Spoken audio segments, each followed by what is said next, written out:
شیخ سے محترم منګه چې یادونه وکړه چې شیخ الاسلام ابن تیمیه رحمه الله متعلق به د ملګرو ته وضاحت کوو. شیخ الاسلام ابن تیمیه رحمه الله دا په د امت اسلامی کې یو د هغه ډیرو مشهورو علماو نه تیر شوی دی. وایي د شیخ الاسلام نیکه روانو حج ته د امام مقام ته چې ورسېده نو هلته یې یوه جنۍ ولیدله، الله ډېر حسن ورکړی. نو د شیخ الاسلام ابن تیمیه رحمه الله نسبت د دې وجې نه نیته شوی دی ابن تیمیه ورته په دې خاطر ویلی کېږي. بعضې علما را لګېدلي شیخ الاسلام ابن تیمیه رحمه الله بد یاد کړی دی او خاص کر خلک یادوي چې حافظ ابن حجر هغه پسې خبرې کړي دي. شیخ الاسلام ابن تیمیه رحمه الله علماو د هغې داسې صفتونه کړي دي چې په جلدونو 4 جلده 5 جلده 2 جلده 1 جلد دا کتابونه د هغې په سیرت باندې لیکلي شوي دي. د حجر اسود او د مقام ابراهیم تر مابین ودرېږم او زه قسم د الله په ذات باندې وکم چې د شیخ الاسلام ابن تیمیه په شان عالم ما نه دی لیدلی. نه د دې پلار ته ویل چې پلاره تاسې چې لاړئ تر اوس وخته پورې یو کتاب ورسره په لاس کې یو جلد کتاب و، دا ما ټول په حفظ په یاد کړی دی. هغه ورته وویل زه به درنه پکې امتحان والم. وی امتحان نه واله. نو هغه چې ته پکې امتحان واخسته شیخ الاسلام دا کتاب ټکي په ټکي یاد کړی او کتاب څه شو؟ هغه د اصول فقه یو ګران کتاب دی چې من سمى ابن تیمیه شیخ الاسلامی فهو کافر. که چا ابن تیمیه ته شیخ الاسلام ویل دا کافر دی.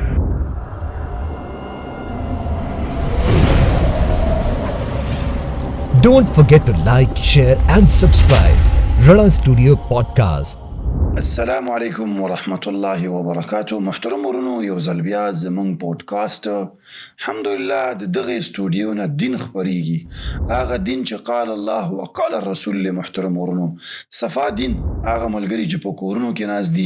انشاءالله زموږ کوشش دا دی چې یو کس نشي کولی چې مدرسې مسجد او دې ته ټایم ورکړي، یو کتاب ته ټایم ورکړي. موږ کوشش کوو چې هغه خلکو ته دا دین په اسانه طریقې سره دوی په موبایلونو کې ته ورسوو. د نن ورځ موضوع زموږ چې د یو عالم، مشهور عالم شیخ الاسلام ابن تیمیه رحمه الله دی، هغه متعلق به خبرې کوو. ولې موږ د عالم متعلق خبرې کوو؟ آیا دا یو تقلیدي انداز دی؟ موږ خلک د تقلید نه منې کوو، عالم پسې روان یو؟ نه، شیخ الاسلام ولی موږ ویو هر هغه عالم چې د قرآن او حدیث خبرې کړي دي او څوک هغه پسې لګیایي، موږ به د هغه عالم نه دفاع کوو. ولې به دفاع کوو؟ ځکه د عالم نه دفاع ده، د قرآن او حدیث نه دفاع ده. محترم ورونو، دغه اهل بدعه چې دغه عالم یادوي د څه د وجې نه یادوي؟ د وجې نه یادوي چې هغه قرآن او حدیث بیان کړي. زموږ د دفاع مقصد به دا نه چې موږ مثال د شخصیت یادو، نه، زموږ د دفاع مقصد د قرآن او حدیث نه دفاع کولی. ځکه دغه شخصیت قرآن او حدیث بیان کړي، هغه اعتراض په قرآن او حدیث کې اصل کې. نو دې سلسله کې موږ شیخ مصباح ته دعوت ورکړی. شیخ صاحب تاسو ته هرکلی وي. السلام علیکم. الله دې بخ. وعلیکم السلام ورحمت الله. شیخ صاحب محترم، موږ چې یادونه وکړه چې شیخ الاسلام ابن تیمیه رحمه الله متعلق به د ملګرو ته وضاحت کوو د هغه باندې چې خلکو دروغ تلړي او بعضې غلطې عقیدې هغه ته نسبتونه کوي. نو دې متعلق به خبره کوي. خو شروع به موږ دې نه وکړو چې شیخ صاحب موږ ته تاسو وایي چې شیخ الاسلام ابن تیمیه رحمه الله چېرته پیدا شو، د هغه علمي هغه ترتیب موږ ته بیان کړي انشاءالله چې ملګري په دې باندې پوه شي. الحمد لله كفى والصلاة والسلام على رسول الله أما بعد. شیخ الاسلام ابن تیمیه رحمه الله دا په د امت اسلامی کې یو د هغه ډیرو مشهورو علماو نه تیر شوی دی. دغه وجه ده چې د هر مکتب فکر خاوندان هغه دا پیژني اسلام ته منسوب چې څومره ډلې دي، دا ډېر ښه پیژني. خو بیا هم د دې وخت د مناسبت د وجې نه لنډ د هغه لږ غونده کې سیرت. شیخ الاسلام دا د خپل نوم دی احمد. اکثر خلک یې په دې اسمي کونیه پیژني ابن تیمیه او په دې نوم یې نه پیژني، ځکه د شهرت چې دی په شیخ الاسلام ابن تیمیه باندې اخیستلی دی. کونیه ده ابوالعباس. ابوالعباس احمد بن عبد الحلیم ابن عبد السلام ابن تیمیه الحرانی ثم الدمشقي. شیخ الاسلام ابن تیمیه رحمه الله چې نوم احمد دی دا په حران کې پیدا شوی دی چې د موصل او د شام په لار باندې دا علاقه پرته ده. سنه د ولادت پیدایش 661 کې دا پیدا شوی دی او مشهور شوی دی په ابن تیمیه سره. خلک چې پیژني نه اکثر په دې اسمي کونیه پیژني ابن تیمیه سره. د دې وجه د شهرت دغه ده چې ابن تیمیه ورته ولې وایي. تاریخ اربل کې لیکلي دي او دا خبره جلاء العینین بمحاکمة الاحمدین کې نعمان الوسی رحمه الله راوړم ده. وایي د شیخ الاسلام نیکه روانو حج ته د امام مقام ته چې ورسېده نو هلته یې وجنې ولیدله، الله ډېر حسن ورکړی. واپسې کې چې کله رالی نه د ده لور شوې وه، نو ده چې ورته وکتل د هغه له الله حسن ورکړی، نو هغې کې راوچته کړه ورته چې یا تیمیه یا تیمیه، هغې ته نسبت ورله کوه چې د هغه په شان حسن الله درکړی دی. بیا دغه وړه ماشومه دا چې کله غټه شوه، د ده نه یو واعظه عابده عالمه ښځه جوړه شوه. ده به خلکو ته نصیحتونه کول او خلکو به له خبره منله او ډېره واعظه وه. نو د شیخ الاسلام ابن تیمیه رحمه الله نسبت د دې وجې نه نیته شوی دی، ابن تیمیه ورته په دې خاطر ویلی کېږي. شیخ صاحب محترم، هر عصر کې بعضی خلک علماو پسې خبرې کوي. بعضی علما را لګېدلي شیخ الاسلام ابن تیمیه رحمه الله بد یاد کړی دی، او خاص کر خلک یادوي چې حافظ ابن حجر هغه پسې خبرې کړي دي. آیا حافظ ابن حجر یا کوم علماو چې شیخ الاسلام ابن تیمیه پسې خبرې کړي دا کوم حقیقت لري؟ د هغه ثنا او مدح علماو کړي که نه همداسې مجروح پاتې دی هغه؟ شیخ الاسلام ابن تیمیه رحمه الله د هغه ژوند دا په چا پټ نه دی مګر په حاسدانو باندې. خبرې هر چا پسې کېږي، خبرې زموږ د الله پسې هم خلک کوي، دهریان د الله پسې خبرې کوي، داسې خلک به پیغمبرانو پسې خبرې کوي، د امت د ده نه مخکې لولي اولیاو پسې خبرې شوي دي. خو آیا موږ وګورو چې خبرې کم نوعه خلکو کړي دي؟ هر سړی به راپاڅېږي او د امام ابن تیمیه او یا د بل امام بېزتي به کوي، دی پسې به خبرې کوي او د هر چا خبره منلی کېږي. نه، داسې نه ده. شیخ الاسلام ابن تیمیه رحمه الله علماو د هغې داسې صفتونه کړي دي چې په جلدونو 4 جلده 5 جلده 2 جلده 1 جلد دا کتابونه د هغې په سیرت باندې لیکلي شوي دي. د شیخ الاسلام باره کې بزاز وی کان من اشجع الناس واقواهم قلبا، صفت ورکوي یو ډېر زړور سړی، لوی زړه الله تعالی ورکړی. یجاهد فی سبیل الله بقلبه ولسانه ویده، مجاهد جهاد کو، عملی جهاد هم کو، په ژبه هم جهاد کو، په زړه باندې او ولا یخاف فی الله لومة لائم. د الله رب العالمین د دین په بیانولو کې د چا نه یریدنه دغه وجه ده چې د شیخ الاسلام غیبت بدی هغه خلک کوي چې هغه د دین سره وران دي. کم کسان چې قبر پرست دي، قبرونو ته په سجدو باندې پراته وو، کم کسان چې هغه په شرک اخته وو، په شرک الوهیت کې، نه د دغسې کسانو د شیخ الاسلام ابن تیمیه رحمه الله سره وران او هغې پې ردونه کول. د شیخ الاسلام صفتونه خو ډېرو کړي دي. خپل شاګردان یې راواله، هغه شاګردان چې امت اسلامي په هغې باندې فخر کوي، د امت اسلامي افتخار دی. لکه یو د هغې نه امام ذهبي رحمه الله، هغه د شیخ الاسلام ترجمه چې ذکر کوي نه ځان ډېر وړوکی ګڼي، هو اکبر من ان ينبه على سیرته مثلي. دا ډېر غټ سړی چې زما په شانه یو طالب العلم دی د هغه سیرت بیان کړي، او بیا وایي که زه قسم وکم د حجر اسود او د مقام ابراهیم تر مابین ودرېږم او زه قسم د الله په ذات باندې وکم چې د شیخ الاسلام ابن تیمیه په شان عالم ما نه دی لیدلی او د خپل هم د ځان مثل نه دی لیدلی، نو په دې حق قسم کې به زه حانس نه شم. او بیا دا خبره هم کړې د امام ذهبي، د ده د علمیت هغه انداز د امت ته ښیي. وایي چا چې دا خبره کړې ده که نه، کل حدیث لا یعرفه ابن تیمیه فلیس بحدیث. یو حدیث چې ابن تیمیه نه پیژني نو دا به حدیث نه وي. و دا بالکل په شیخ الاسلام ابن تیمیه رحمه الله باندې صادق و، ځکه دا حافظ و حافظ هغه چاته ویلی کېږي، علما په دې خبره پوهېږي چې هغه د نبي کریم صلی الله علیه وسلم په احادیثو یې احاطه کړي، ډېر لږ تی پاتې نور ټولو ته چې دی معلومي. امام مزي چې امت اسلامي په هغې افتخار کوي، هغه د شیخ الاسلام باره کې وایي شاګرد د شیخ الاسلام، دا غټ خلک ائمه چې تیر شوي دي په دغه قرن د شیخ الاسلام کې، دا دغه شاګردان دي.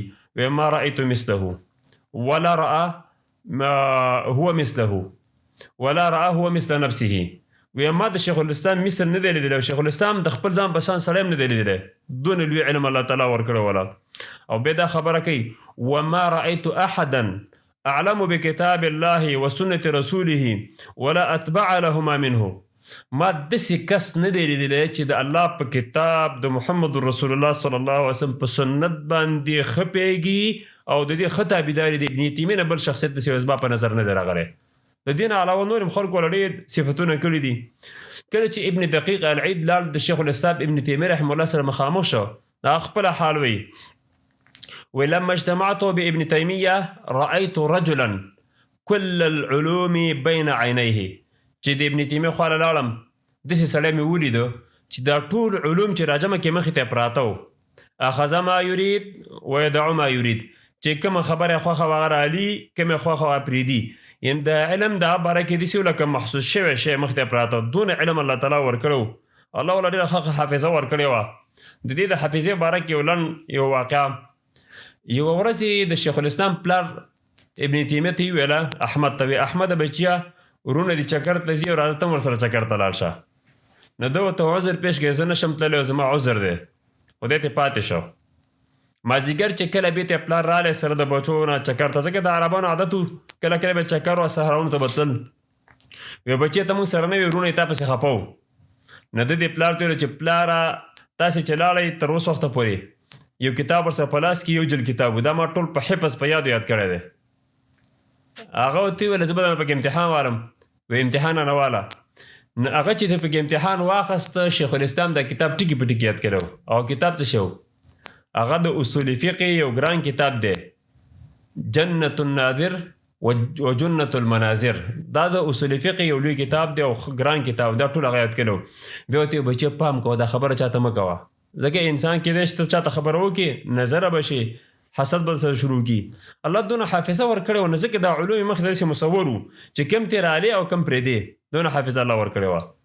دا بله خبره چې حافظ ابن حجر رحمه الله د باره کې څه ویلي دي، صحیح ده د هر عالم د بل سره اختلافات دي، خو اختلاف د هر اختلاف خپل اندازه وي. یو چا سره به ستا اختلاف وي، هغه مسایل به د کفر او د اسلامي، بله به د ګمراهۍ او د غیر ګمراهۍ، بله به د اولا او د غیر اولای. حافظ ابن حجر چونکې شافعي دی، نو په بعضې مسایلو کې د ابن تیمیه صاحب سره اختلافات شته دی، خو د ابن تیمیه صاحب نه ډېر زیات متاثر هم دی. اوله کې دونه مینه د ابن تیمیه صاحب سره نه وه.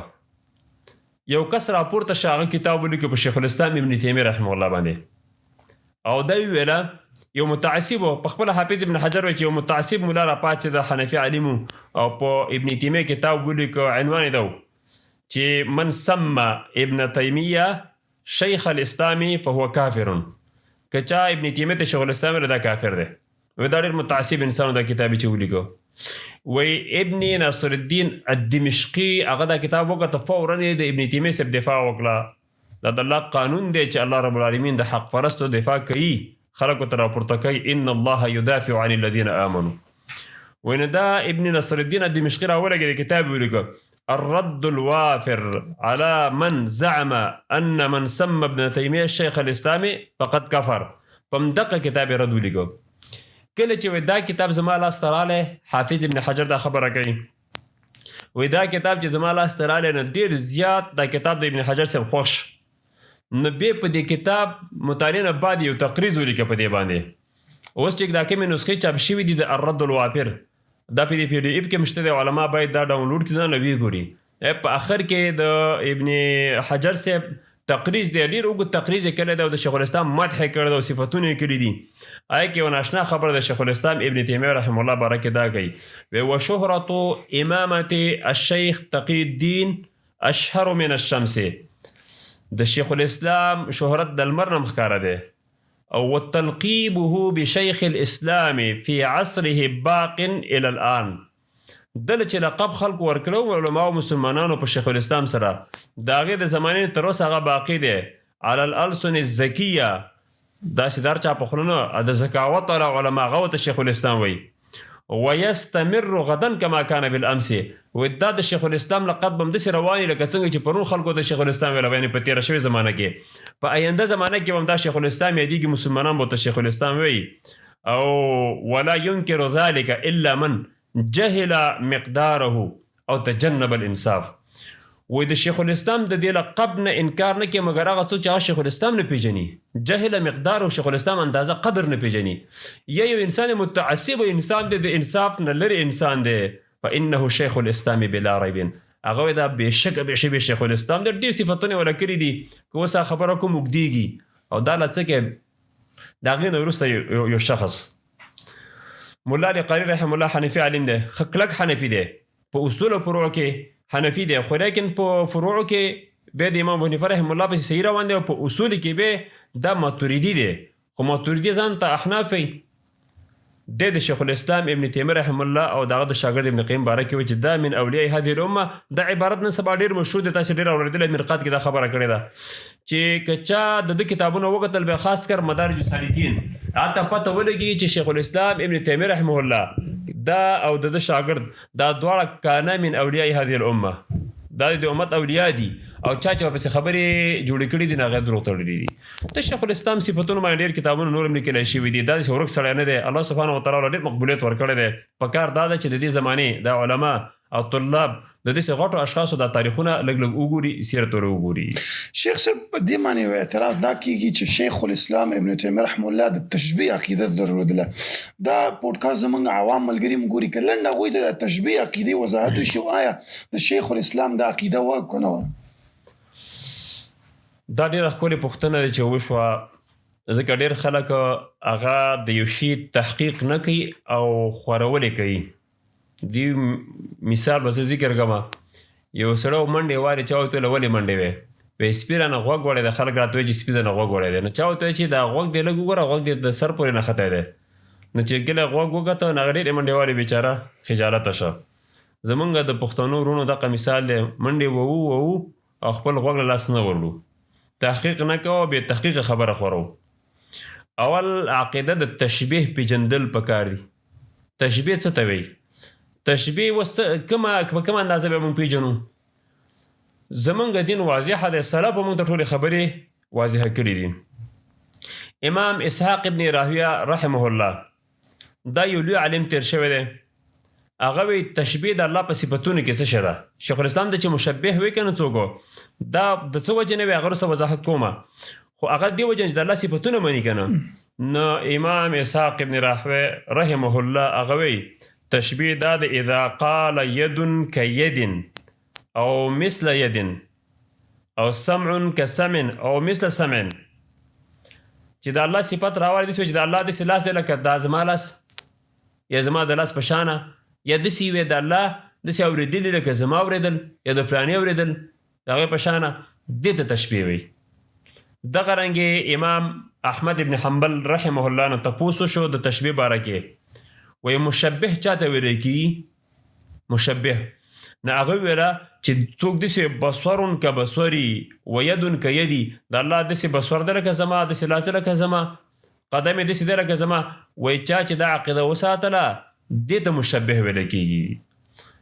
دا اقوال چې دی په الملل والنحل کې امام شهرستاني رحمه الله ذکر کړي دي د مشبهو په باره کې چې کومې خبرې کوي. نو اوس راځو موږ مقصد له چې آیا شیخ الاسلام ابن تیمیه رحمه الله رښتیا مشبه دی که نه دی؟ تهمت خو هر سړی پر چا تړلی شي، خو بیا هغه خبره ثابتول ګراني. زموږ دین دا دی چې موږ به خبره ثابتوو.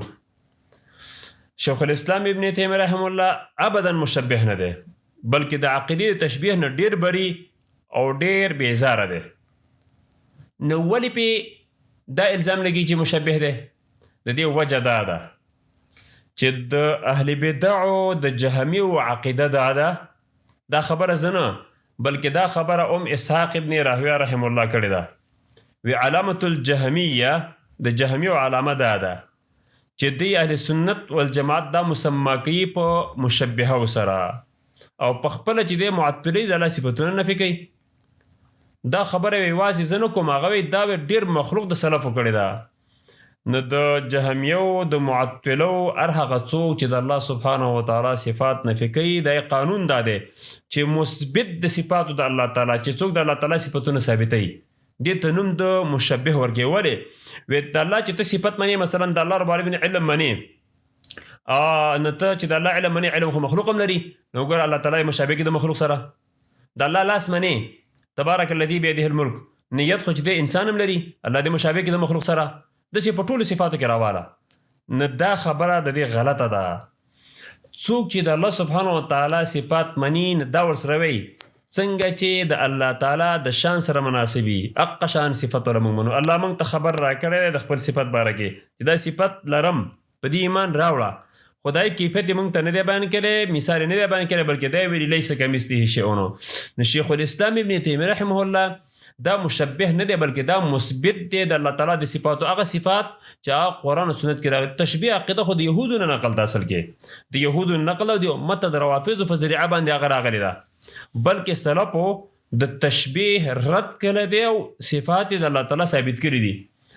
شیخ الاسلام ابن تیمیه رحمه الله په خپلو کتابونو کې بار بار قول د نعیم ابن حماد الخزاعي رحمه الله راوړي. دا د امام بخاري رحمة الله علیه استاد دی. ومن شبه الله بخلقه کفره، څوک چې الله د مخلوق سره مشابه کې کافر دی. او ومن انکر ما وصف الله به نفسه او وصفه به رسوله کفره، او که چا د الله د داسې صفت نه چې الله ځان دپاره صفت بیان کړی دی یا ول رسول بیان کړی دی انکار وکړو، ګوره دا هم کافر دی. دا خلک یو طرف ته ګوري بل طرف ته نه ګوري. عقیده تشبیه کفر هو عقیده د انکار د الله تعالی د صفاتو دام کفر دی. به خبره واضحه کړې ده دا د چا ذهن ته رانشي چې سره د الله صفات ثابتې دا مشبه دی وي نه داسې نه ده. وایي کوم صفتونه چې الله سبحانه وتعالی یا دغه رسول الله له ثابت کړي دي دا تشبیه نه ده، اثبات د صفاتو د عقیده تشبیه نه ده. امام احمد ابن حنبل رحمه الله هغه لا یوصف الله الا بما وصف به نفسه، د الله صفت به په هغه صفتونو کې چې کوم ځان دپاره الله ذکر کړي، الله پې د خپل ځان صفت کړی دی یا د هغه رسول کړی دی، د قرآن او حدیث نه په دې کې نه اوړي. اوس راځو مونږه شیخ الاسلام ابن تیمیه رحمه الله ته. دا ابن تیمیه څه ورک سړی خو نه دی او نه کتابونه ورک دي چې یو سړی وایي هلکه ابن تیمیه مشبه دی او بل چې ښه خجي بالکل. دا خو دغه چا حال دی چې څوک تحقیق نه کوي. او نن سبا زمانه تحقیق دا په نیټونو کې هم خلک تحقیق کوي، کتابونو کې هم خلک مسایل ګوري. عوام دي علما دي ورته کې د نیټ له سرچ نه دي ورکړي چې شیخ الاسلام مشبه دی که نه، دا کتابونه به راوړي ورته. د شیخ الاسلام په شان رد په تشبیه باندې بل چا نه دی کړی، بلکې عقیدې د تشبیه ته شیخ الاسلام ابن تیمیه رحمه الله کفر ویلی. په دې باندې هغه نصوص دي. مثلا د هغې نصوص یو نص دا کتاب العقیدة الواسطیه چې رضی الدین الواسطي دپاره دا لیکلی وه، هغه پې ډېر ترکیز وکړي چې ما عقیده ولیکه ځکه د تاتاریانو په دور کې صحیح عقیدې خرابې شوي دي. نو زما دپاره یوه عقیده ولیکه چې زه په خپلو شاګردانو د خپل کور په خلکو باندې یاده کړم صحیح د اهل سنت والجماعت عقیده. نو هغه عقیده ولا شیخ الاسلام ابن تیمیه رحمه الله ولیکله په هغه کتاب اما بعد فهذا اعتقاد الفرقة الناجیه اهل السنة والجماعه. د اهل السنت والجماعت عقیده شروع کې والایمان بالله وبکتبه وبرسوله دا ټول ذکر کوي.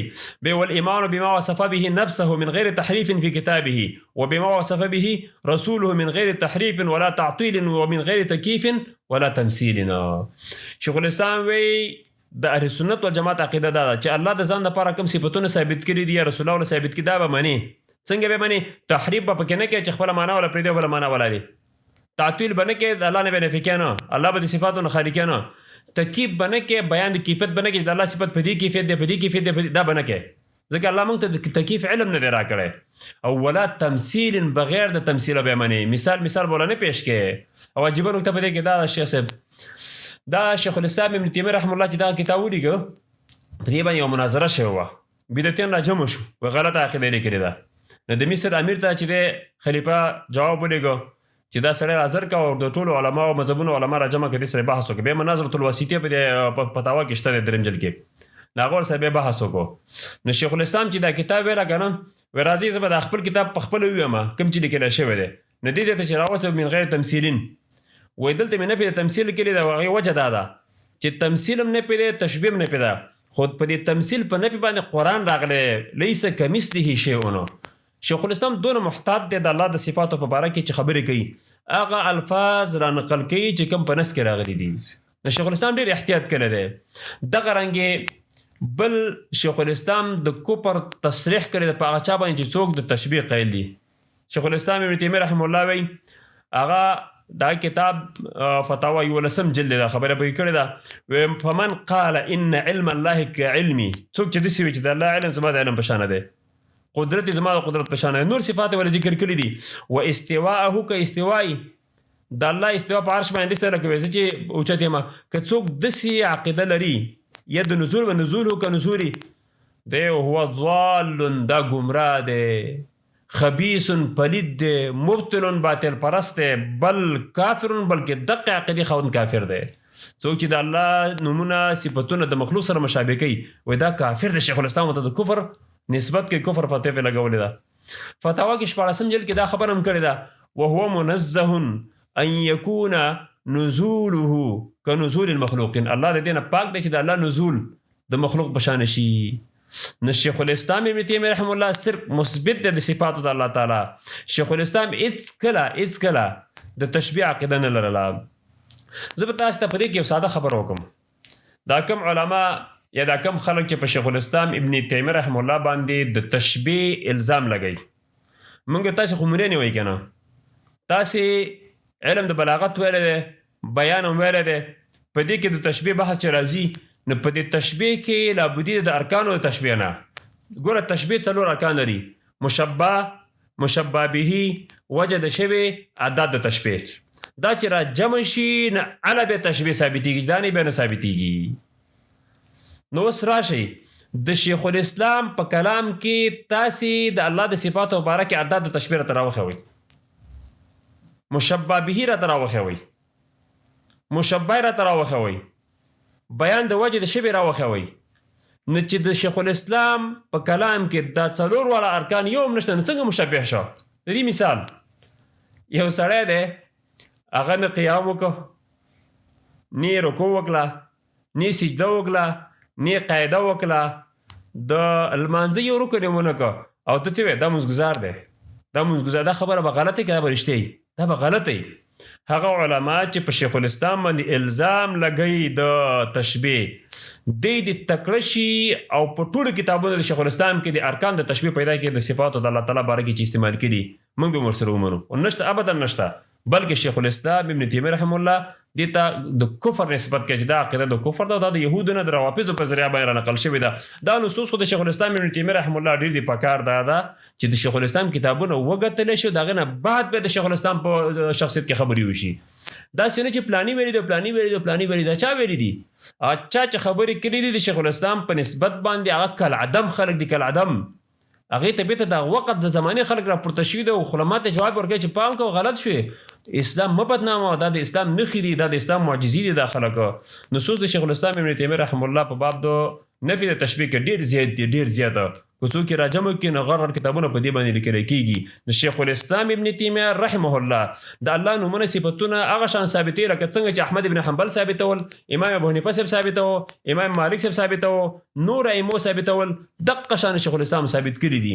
بغیر د تشبیه نه په کلام د شیخ الاسلام کې تشبیه نشته دی. شیخ صاحب بل یو اعتراض هغه دا دی چې وایي شیخ الاسلام ابن تیمیه رحمه الله د تجسیم د عقیدې قایل و. خو اصل کې موږ وایو دا بدعتیان چې ته د الله صفتونه ثابت کړي، هلکه وایي دا دینه جسم ثابت کړي، ته ید ثابت کړي. نو آیا واقعا ابن تیمیه رحمه الله د تجسیم عقیدې قایل و؟ دا خبره ډیره زیاته خطا ده چې څوک شیخ الاسلام ابن تیمیه رحمه الله ته نسبت کوي د عقیدې د تجسیم. ابدا دا څوک نشي ثابتولی چې شیخ الاسلام دې په دې باندې تلفظ کړی یا شیخ الاسلام دې د دې کتابت کړی یا د هغه یو شاګرد یې دې نه رانقل کړي. شیخ الاسلام ابن تیمیه رحمه الله د الله نومونه د الله صفتونه ثابتول او اثبات د صفاتو د الله تعالی دا تجسیم نه دی. د الله سبحانه وتعالی صفات ثابتول دا د ابن تیمیه صاحب ابتکار نه دی، د هغه اختراع نه ده. نبی کریم صلی الله علیه وسلم چې دا دین راوړی دی موږ ته، قرآن بیان کړی دی. نو قرآن کې چې کوم صفاتو ټول هغې څنګه چې راغلي مقه شان موږ ته بیان کړي دي. صحابه کرامو د الله نومونه صفتونه هغه ټول چې دی منلي دي. یو صحابي د هغې ذهن ته شک نه دی راغلی چې دا صفت څنګه ومنم، دی نو تجسیم لازمیږي نه. دا د جسمیت عقیده د تجسیم، الله ته نسبت د جسم کول، دا عقیده دا هغه سړی اهل سنت والجماعت په دې باندې بدنامۍ چې څوک د الله سبحانه وتعالی د صفاتو نه منکر دی، نه دی راولګي یاره چې که د الله صفات مني، صفات خو نه مګر دپاره د جسم. دا خبره ډېره خطا ده چې صفات خو نه دپاره د جسم او په دې باندې د الله تعالی صفات نفي کوي. موږ د الله تعالی په باره کې د جسم داسې نه ویو چې الله جسم دی. دا عقیده هم غلطه ده، ځکه په قرآن او په حدیث کې د جسم دا لفظ تعبیر بیا دوباره کوم چې څوک د غلط فایده ونه دي. په قرآن او په سنت کې د جسم لفظ د الله باره کې نه دی راغلی، نه دی ذکر، نه اثبات شوی دی نه نفي شوی ده. د شیخ الاسلام ابن تیمیه رحمه الله خبره زه تاسو ته وکړم. شیخ الاسلام وایي دا خبره شرح العقیدة الطحاویه کې ابن ابي العز حنفي نه نقل کړې ده. شیخ الاسلام ابن تیمیه رحمه الله وی دا د لفظ د جسم چې دی کنه دا مطلقا نه رد کوو نه منو بلکې تپوس کوو موږ دې باره کې چې د جسم نه ستا څه مراد دی. که د جسم نه ستا دا معنا مراد دی چې یو مرکب دی چې په ترکیب کې خپلو اجزاو ته محتاج دی، نه الله رب العالمین دا معنا نه پیدا. الله رب العالمین محتاج نه دی چاته. داسې نشو چې الله مرکب دی او اجزا دی په ترکیب محتاج دی اجزاو کې خپل ترکیب ته. دا معنا د الله سبحانه وتعالی نه پیدا. او که مقصد ستا په دې سره دی چې جسم یو ذات دی چې موصوف په صفاتو د کمال، نه هلته شیخ الاسلام احتیاط ته ګورې داسې نه وایي چې زه بیا جسم ورته وایم، داسې نه وایي، بلکې زه دا عقیده لرمه چې الله موصوف په صفاتو د کمال دی. د الله دپاره موږ صفات منو، که ته ورته جسمیت وي او که ته ورته هر نوم ورکړې، خو لیکن زه ورته د جسمیت نوم نه ورکوم. شیخ الاسلام ابن تیمیه رحمه الله هېڅ کله د تجسیم په باره کې د هغې د اثبات په باره کې یو نس د هغه د خوله نه دی راوتلی نه یې لیکلی دی، بلکې ډېر علما په زرګونو علما هغې دا خبره واضحه کړې ده چې شیخ الاسلام ابن تیمیه رحمه الله د تجسیم د عقیدې نه بري دی، بیزاره دی، د عقیده تجسیم پکې نه وه. یو مثال د هغې ابراهیم القراني د اشعري عالم دی، غالبا چې په 1101 کې وفات دی. هغه لیکلي دی ابن تیمیه لیس قائلا بالتجسیم. حافظ ابن تیمیه دا په تجسیم قائل نه و، د الله دپاره جسم نه منه. فقد صرح بأن الله ليس جسما. وی کوم کتاب چې هغه لیکلی دی حدیث النزول باندې شرح کړی، شرح حدیث النزول، په هغې حواله ورکړې ده. په شرح حدیث النزول کې د هغې د نصوصو نه تصریح معلومیږي چې الله رب العالمین جسم نه دی.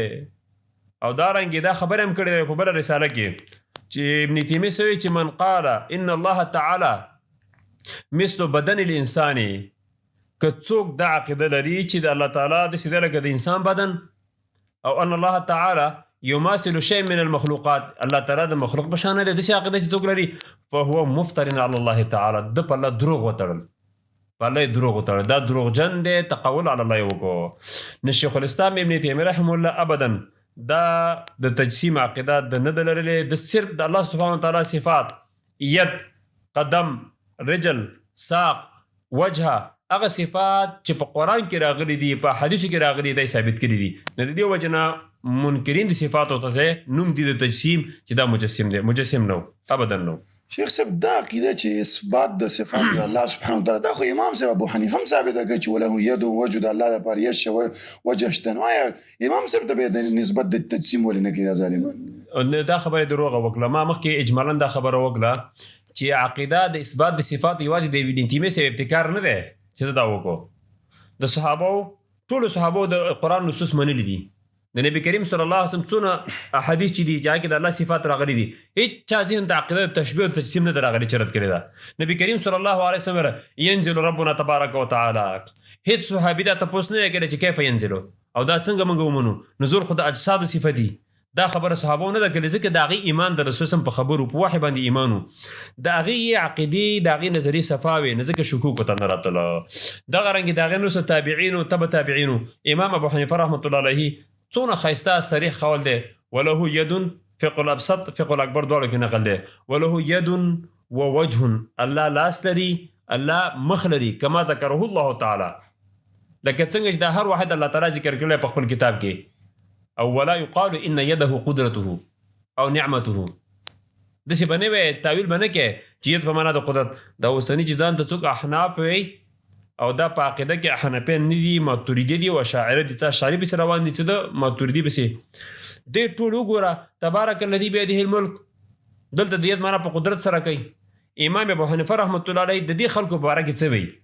وی څوک چې دا وی من قال ان یده قدرته او نعمته، څوک چې دا عقیده ساتي چې ید نه مراد قدرت دی یا نعمت دی، نو دا به نه وی. ولې به نه وی؟ لأن فيه ابطال الصفه، په دې کې د الله رب العالمین صفت باطلول دي. الله ځان صفت ثابت کړی دی او تی باطل دی. نو د یو صفت تعریف، تعبیر یا تفسیر په بل صفت سره، په دې کې د الله سبحانه وتعالی یو صفت دی باطل کو. قدرت ځان له صفت دی، نعمت ځان له صفت دی، یا دی وجه ځان له صفتین دي. او دا د چا کار دی؟ څوک دا تاویل کوي؟ وهو قول اهل القدر والاعتزال. دا د قدریو او د معتزله او نظریه او عقیده دا ګمراه ډلې دي. نو څوک چې ځان ته د امام ابو حنیفه رحمه الله تابعدار وي انصاف دی وکړي، انصاف په نظر دی وګوري چې امام ابو حنیفه صاحب وایي دا تأویلات دا د قدریو مذهب دی، دا د معتزله مذهب دی، نو ته خو ځان ته حنفیه ولې دا تأویلات پکې کوې؟ نو امام ابو حنیفه رحمه الله هم دا صفات منلي دي. که داسې چېرته عقیده د اثبات صفات تجسیمي نه بیا دې دا خلک راولګي دا باطل پرسته. امام ابو حنیفه صاحب، امام مالک صاحب، امام شافعي صاحب، احمد بن حنبل صاحب، امام بخاري، اسحاق بن راهوی، دا تابعین او تبع تابعین دا ټول دې به مجسمه وګڼي، خو دا مجسمه نه دي، هغه صرف د الله سبحانه وتعالی صفتونه ثابت کړي دي. شیخ صاحب مشهور یو شبهه چې خلکو ته غورځېدلې د ابن بطوطه واقعه ذکر کوي چې زه لاړم او د مشک په مسجد کې ابن تیمیه رحمه الله د نزول خبرې کولې، بیا ویلې داسې الله نزول کوي. دې کیسې لږ حقیقت ملګرو ته وضاحت وشي. واقعه د ابن بطوطه چې دا یو چکر وهونکی او چکرې واري په دنیا کې وګرځېدلی او ډېر ملکونه یې لیدلي وو او د ده دا رحله ښه مشهوره ده.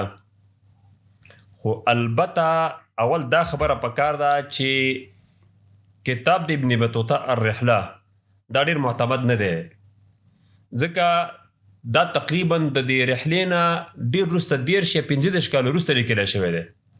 نو سړی چې د 13 کاله مخکني خبرې وروسته لیکي نه خامخا پکې خطا کېږي. بل خپل هم نه دی لیکلی، دا خبره حافظ ابن حجر رحمه الله کړې ده.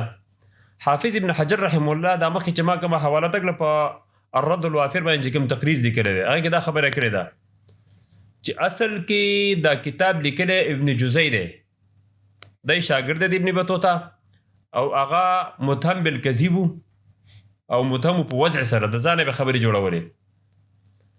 دا واقعه چې ابن بطوطه وایي چې زه لاړم او نهم د رمضانو 206 غالبا 206 هجرت سنه وه او نهم د رمضانو وې زه لاړم دمشق ته، جامع مسجد د دمشق ته چې ور ونوتلم نو یو منبر و په هغې باندې یو فقیه حنبلي عالم ناست و، ابن تیمیه ورته خلکو ویله او پړکی په سر و، حدیث نزولي ویله وې داسې یو پوړی راښکته شوی الله داسې راکوزېږي چې راښکته شوم وایي. دې پسې یو مالکي عالم پاڅېد او بحث شروع کړه او پړی کړه او خلکو چې په چپړو ویشته او به یې ویسته په بېزتۍ باندې او دا خبره یې وکړه چې ډېر لوی سړی او خلکو ډېر تعظیم کوو، خو البته په عقل کې څه لږ کمزوري وه. نو د ابن بطوطه دا واقعه سراسر کذب او دروغ دي چې بېرته په دې واقعه کې داسې الفاظ دي چې دا د دې دروغ ثابتوي. اوله خبره تاسې تاریخ وګورئ، هغه پښتانه متل کې وایي که شپه تیاره ده خو مڼې د شمار دي. تاریخ معلومي ابن بطوطه داخل شوی دی دمشق ته په نهم د رمضان باندې او شیخ الاسلام د دې نه تقریبا یو میاشت مخکې لږې څه ورځې کمې میاشت دا کېږي دا رمضان کې داخل شوی د دې نه مخکې په شعبان کې په 14 د شعبان باندې شیخ الاسلام ابن تیمیه رحمه الله جلد تللی دی، تقریبا څو ورځې کم میاشت فرق دی پکې. ابن بطوطه شیخ الاسلام چېرته ولیده دا چې ورغلی شیخ الاسلام خو جیل کې او بیا د شیخ الاسلام ابن تیمیه رحمه الله وفات جیل کې شوی دی، جنازه د جیل نه راوتلې ده. اول خو ملاقات د ابن بطوطه د شیخ الاسلام ابن تیمیه رحمه الله سره نه ده شوی. ښایسته خبره کړې سفیان ثوري رحمه الله، هغه وایي لما استعمل الرواة الكذب استعملنا لهم التاریخ. راویانو به چې کله دروغ ویله نو موږ تاریخ راویست. هلکه دا کوم تاریخ باندې دا خبره شوې ده شابه. نو ابن بطوطه صاحب نه موږ تپوس کوو ته چې لاړې خو شیخ الاسلام خو په جیل کې هغه په جومات کې نو. بل دا دی چې د شیخ الاسلام دپاره خو هلته یو منبر معلوم نه و چې په منبر باندې د بیانونه کول. نو دا خبره د شیخ الاسلام په باره کې دا دروغ ده یا ابن بطوطه خطا شوی دی. ابن بطوطه په باره کې علما دا هم لیکلي دي چې کله به یو ځای ته لاړ هسې یو د غوږونو نه به یو شنګ تېر شه ده به ولیکل چې هلته مې دا ولیدل هلته مې دا ولیدل هلته مې دا ولیدل. نو کېدی چې چا څه قصه کړي او ده پکې هغه هم لیکلي، نو دا خبره معتمده نه ده. او دویمه دا دی شاید چې دا دروغ پکې ابن جزی لیکلي، ځکه هغه خو دروغجن او وزاع متهم بالکذب مو، شاید هغه لیکلي دروغ یې پکې لیکلي. دویمه وجه د بطلان د دې واقعې هغه دا ده چې د ابن بطوطه په دې کلام کې تناقض دی. ابن بطوطه وایي چې دا شیخ الاسلام من کبار الفقهاء الحنابله، د حنابلو لوی فقیه عالم او به وي چې الا ان فی عقله شیئا، عقل کې لږ کمزوري وه. به وی چې د دمشق خلک وكان اهل دمشق يعظمونه اشد التعظيم، سخت قدر ولا کوه، سخت احترام ولا کوه. او بل جانب ته څه وی چې خلکو په چپړو ایشته. نو څنګه یو انسان په یو علاقه کې یو محترم شیخي، یو محترم قدرمن علم دیني، خلک یې تعظیم کوي او بیا د خلک په چپړو ولي.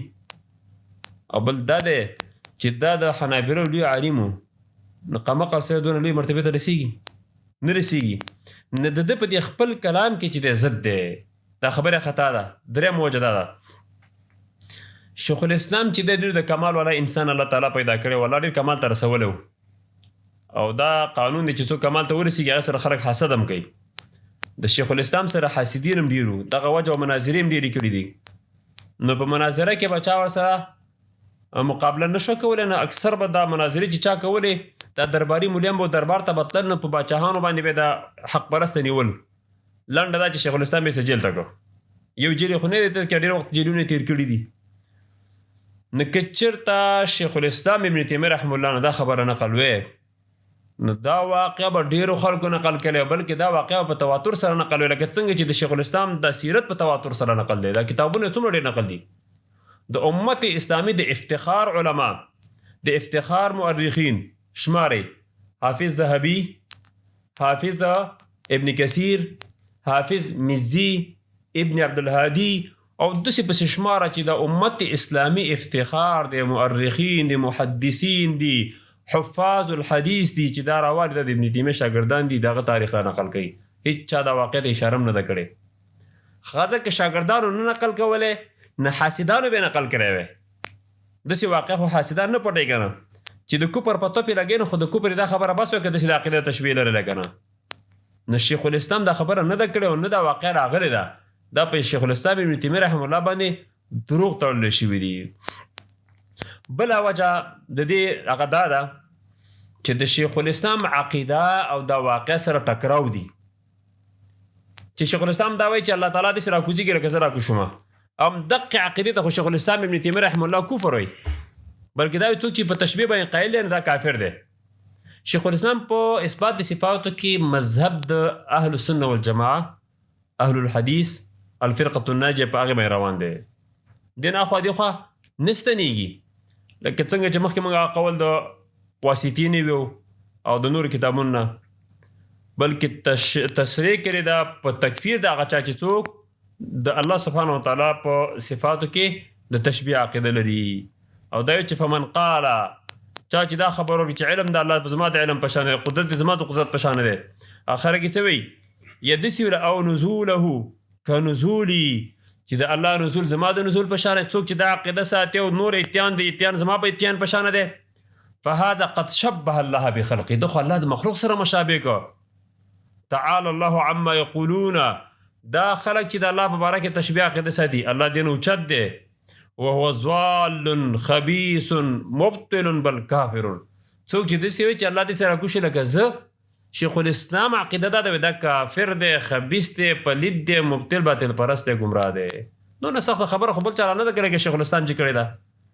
شیخ الاسلام دا ویلي دي وهو منزه ان يكون نزوله كنزول المخلوقين، الله دې نه پاک دی چې د الله نزول د مخلوق په شان شي.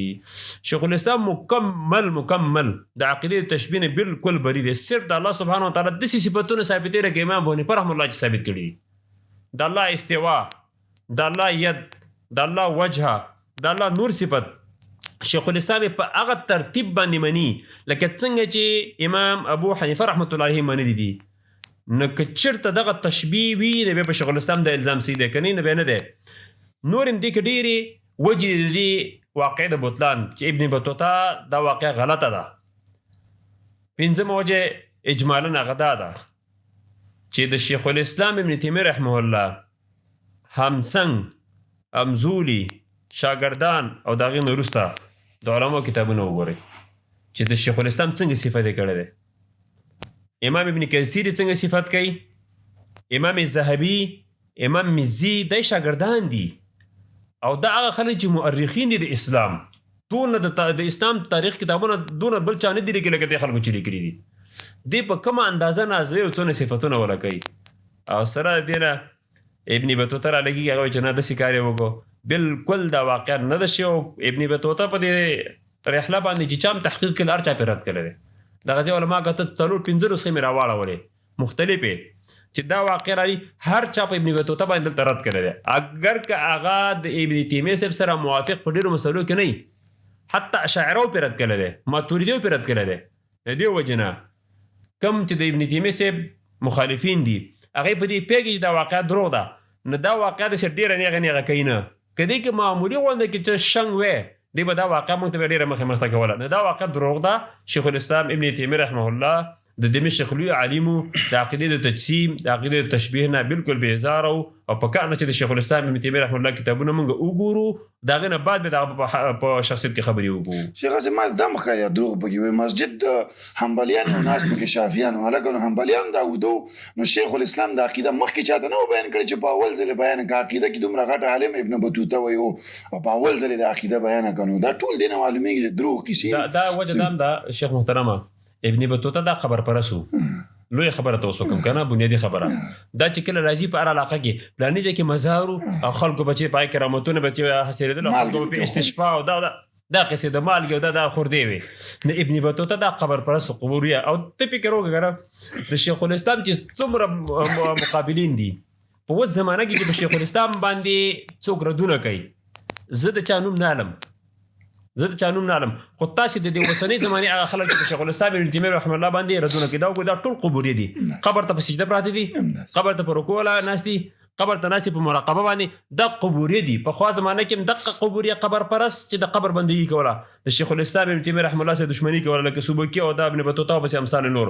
او زمانه کې هم د قبر پرست د شیخ الاسلام ابن تیمیه رحمه الله ذکر ولا خراب کړي دکان ولا خراب کړي. شیخ صاحب لکه څنګه تا خبرو کوم دا قبوري پرون ما یو کلیپ اورید ویلي وای شیخ الاسلام د علي له متعلق لیکلي دي چې دا علي دغه علم باب د دروازه فلاني قصي و دې حدیث لن شیخ الاسلام لیکلي چې زه د علي له په ایمان کې شک لرم. ما چې عبارت راوړ هیڅ چرته هغه شیخ د لیکلي نو صرف دومره لیکلي و چې افضلیت خبره چې ابوبکر عمر نو غوره دی کنه علي لانو چې دروغ ورپسې تړلی استاد خبر چې خبر برست دي. دا العقیدة الواسطیه د شیخ الاسلام کتاب دی العقیدة الواسطیه.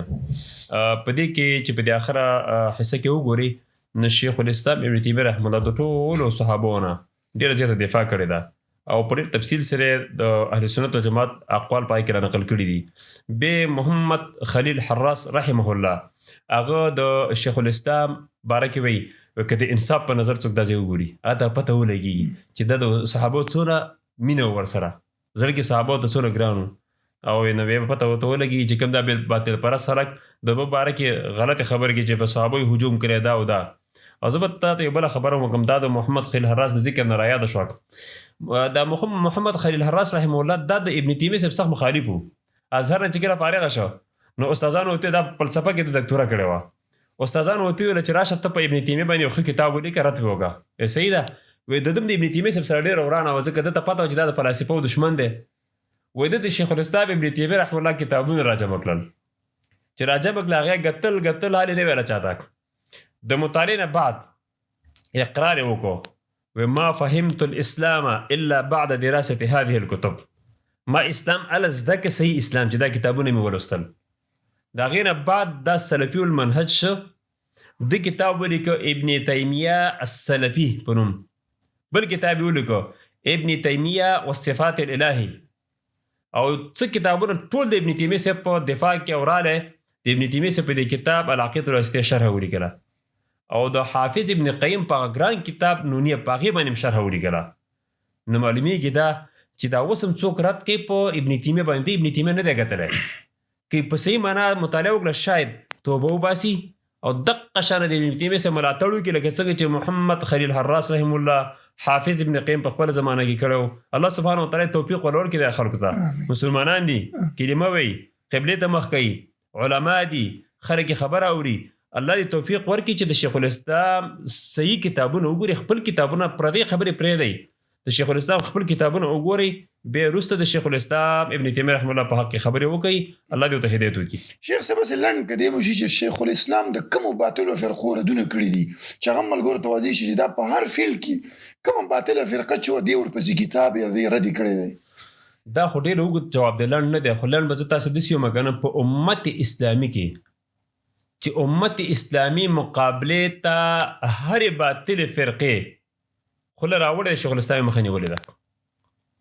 یوازې دا نه چې د اشاعرو ماتوریدیو دې به یې حدونه ډېر رد نه کوي، ځکه اشاعره او ماتوریدي اهل سنت والجماعت ته نږدې دي، ځکه اشاعره ماتوریدي الله صفات ټول مني، اسماء ټول مني، صفاتو کې صرف تخصیص کوي، و صفات مني، پاتم کې اختلاف دی د ماتوریدي او اشاعرو. او هر چې معتزله دي هغه الله تعالی بالکل صفتونه نه مني، اسماء مني، هغه به دې نه به لږ لرې دي بیا روافض. خو شیخ الاسلام ابن تیمیه رحمه الله ډېر رد چې کړی په روافضو یې کړی دی، منهج السنه د هغې وګورئ، بیا ډېر رد یې کړی په هغه چا باندې چې هغه فلاسفه دي، فلاسفو سره دښمني ډېره لکه مخکې ما ذکر کړه چې د خیل حراس په دې خاطر باندې ابن تیمیه صاحب بدې شي چې دته پته وه چې دا د فلاسفو سره دښمني ډېره ده. در و تعارض دا یې صرف د فلاسفو په رد کې لیکلی دی، ځکه چې هغې د خپل عقل ډالي او د نقل رد پې کوي.